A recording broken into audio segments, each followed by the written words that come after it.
Watch this kid closely. In 12 years, he's the most dangerous fighter on the planet. Right now, he's just a bleeding 17-year-old, getting laughed out of a backyard ring built from scaffolding poles. Nobody here sees it coming. Not the crowd. Not his coach. Not even him. His name is Rory Cassidy. Ardglass isn't on any tourist map. It's a stretch of gray, pebble-dash houses on the north side of Dublin, where the buses stop running early and half the streetlights flicker more than they shine. Rory grew up in a two-bedroom flat with his mother and two younger sisters. His father left when Rory was 6, and nobody in that house ever fully explained why. His mother worked night shifts, stacking supermarket floors to keep the lights on, which meant Rory raised himself more evenings than not. By 11, he knew which stairwells to avoid. After dark, by 13, he'd been in more fights than he could count, most of them over nothing worth remembering. A look held too long. Somebody's jacket. A few euros. Somebody swore he owed them. He wasn't the biggest kid on that estate. He wasn't close. What he had was a refusal to stay down once he was hit, and that's a different thing entirely. And it's the only reason Dez Malone ever noticed him.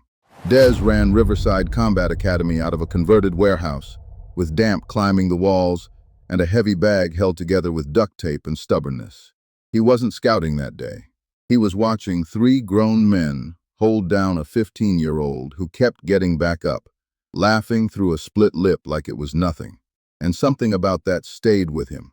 A week later, Dez found Rory outside a chip shop and told him to show up Monday. Rory almost didn't bother. He almost talked himself out of it twice that weekend. Ardglass boys who wandered into gyms outside the estate usually came back with a story about getting battered and never went again. And Rory figured he'd be exactly that story by Tuesday. His mother didn't say much when he mentioned it, just told him to bring a change of socks and stop overthinking a warehouse. Monday came anyway, and he stood outside Riverside for a full 10 minutes before he made himself walk through the door, telling himself he'd just watch the first session and decide after. Dez didn't say much either, just pointed him toward a corner and told him to warm up with the rest. Nobody in that room knew his name, and nobody cared which street he'd grown up on, which was its own kind of relief after 17 years of everyone already knowing exactly that. For the first time, none of it mattered the second his hands went into a pair of gloves. That feeling didn't last past the first exchange, but it was enough to make him stay. The first session nearly finished him off completely. Every fighter in that gym was older, heavier, and years ahead of him. He took more punishment in 90 minutes than in his entire life up to that point, and walked home with his ribs screaming and whatever pride he had left in worse shape.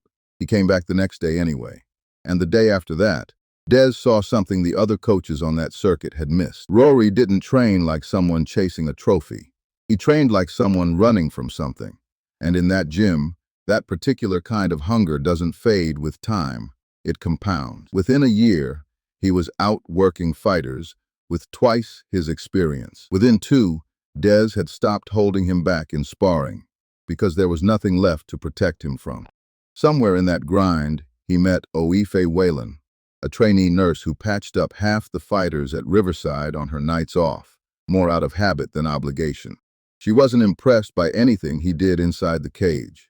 She told him that more than once, usually while stitching something above his eyebrow. What she noticed instead was that he showed up every single day, even when nobody was watching, and nothing about his future was guaranteed. That was rarer than a good jab, and it's most of the reason she stuck around. His amateur run wasn't a highlight reel.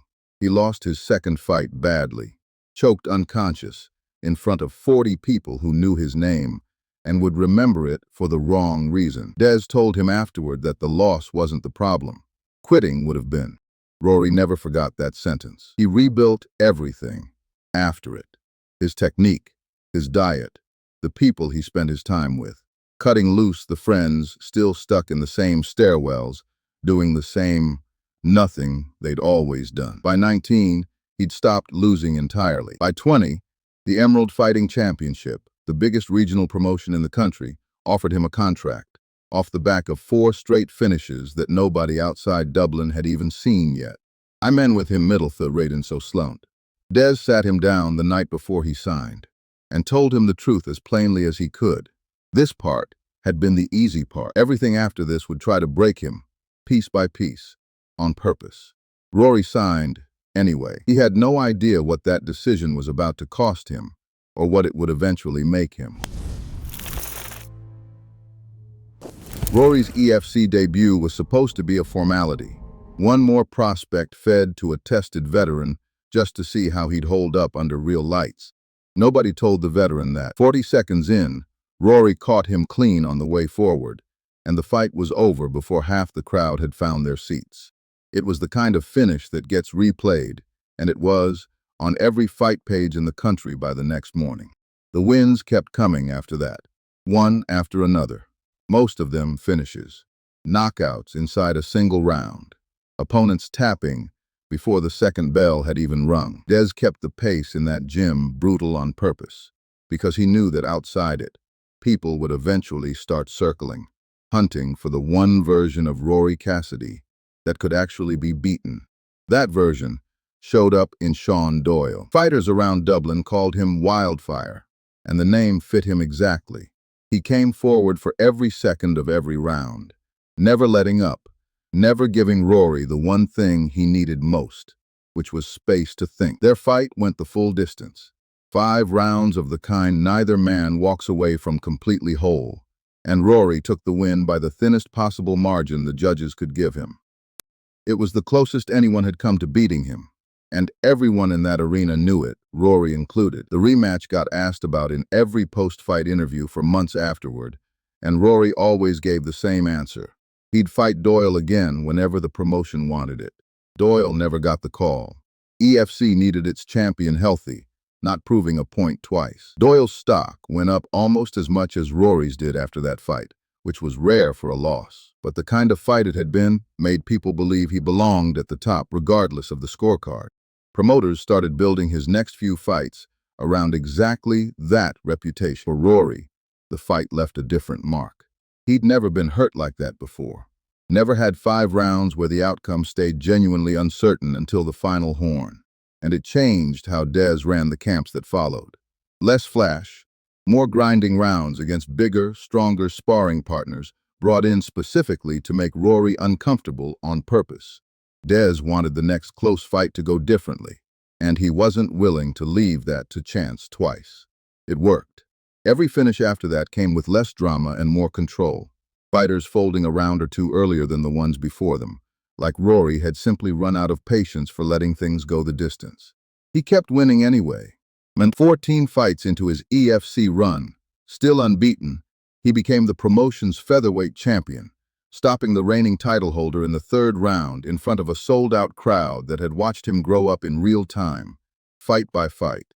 He walked out of that arena with a belt over his shoulder and reporters waiting outside his hotel who hadn't known his name a year earlier.